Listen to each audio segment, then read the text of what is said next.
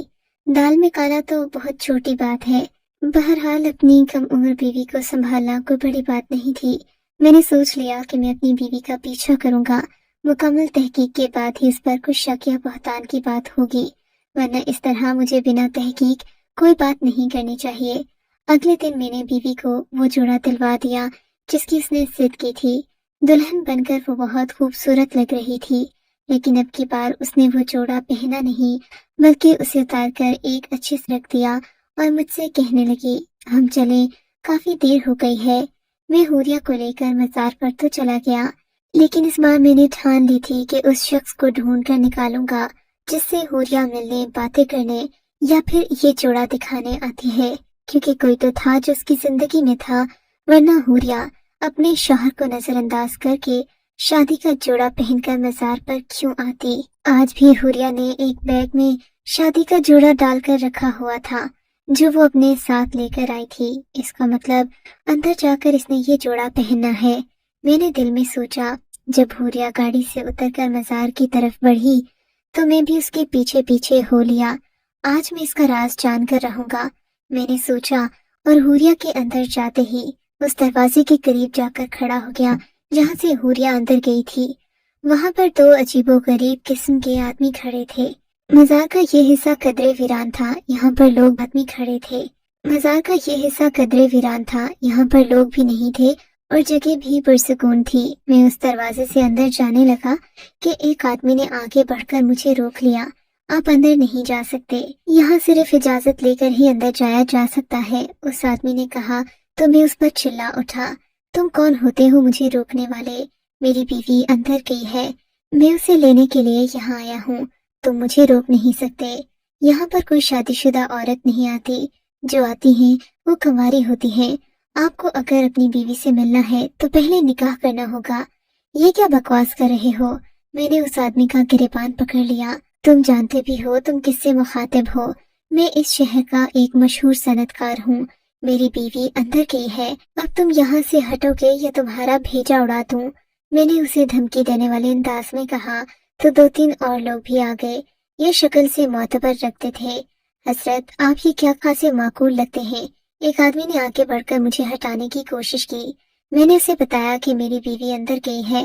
کہنے لگا، یہاں سب یہی کہتے ہیں، لیکن بغیر نکاح نامے کے ہم آپ کو اندر نہیں جانے دیں گے، اور اگر ابھی تک آپ کی شادی نہیں ہوئی تو سوال ہی پیدا نہیں ہوتا۔ میں ان لوگوں کی بات سن کر عاجز آ گیا تھا۔ یہ تعداد میں زیادہ تھے، پھر ان میں کچھ بزرگ بھی تھے، میں کسی کو کچھ نہیں کہہ سکتا تھا۔ مجبوراً گاڑی میں آ کر بیٹھ گیا۔ 2-3 گھنٹے کے بعد حوریہ باہر نکلی، اسی طرح کے سادہ کپڑوں میں ملبوس۔ میں نے دیکھا اس کے چہرے پر وہی معصومیت تھی، لیکن اب کی بار میں اس پر یقین کرنے والا نہیں تھا۔ اس کی گاڑی میں بیٹھتے ہی میں اس پر چلا اٹھا، حوریہ یہ کیا طریقہ ہے؟ میں تمہارے پیچھے مزار پر آیا تو ان لوگوں نے مجھے وہاں پر کمرے میں داخل بھی نہیں ہونے دیا۔ تم مجھے یہ تو بتاؤ کہ تم وہاں کرنے کیا چاہتی ہو؟ تمہارا شوہر ہونے کے ناطے مجھے یہ جاننے کا حق ہے۔ آپ مجھ پر شک کر رہے ہیں؟ حوریہ نے پریشانی سے کہا، ہاں کر رہا ہوں، اگلی بار میں تمہارے ساتھ آؤں گا اور دیکھوں گا کہ تم یہاں کیا کرنے آتی ہو۔ اب یہ مت کہہ دینا کہ تمہارا کام ختم ہو گیا ہے، میں حقیقت جانے بغیر پیچھے نہیں ہٹوں گا۔ میری بات پر حوریہ کی آنکھوں میں آنسو آ گئے۔ اس سے پہلے کہ وہ رونے دھونے کا ناٹک شروع کرتی، میں نے گاڑی آگے بڑھا دی۔ اب میری برداشت ختم ہوتی جا رہی تھی۔ 1-2 دن میں حوریہ یہ بات بھول گئی۔ میں بھی مطمئن تھا کہ اب شاید حوریہ مزار پر جانے کی ضد نہیں کرے گی۔ چلو اگر اسے کوئی غلطی ہو بھی گئی تو میں اسے معاف کر دوں گا۔ لیکن جمعے کا دن آتے ہی حوریہ نے ضد شروع کر دی، عاصم مجھے دلہن کا جوڑا لینا ہے، آپ میرے ساتھ بازار چلیں۔ اب کی بار میرا رویہ نرم تھا کیونکہ حوریہ میرے ساتھ جانے پر راضی تھی، اسے کوئی اعتراض نہیں تھا کہ میں اس کے ساتھ جاؤں۔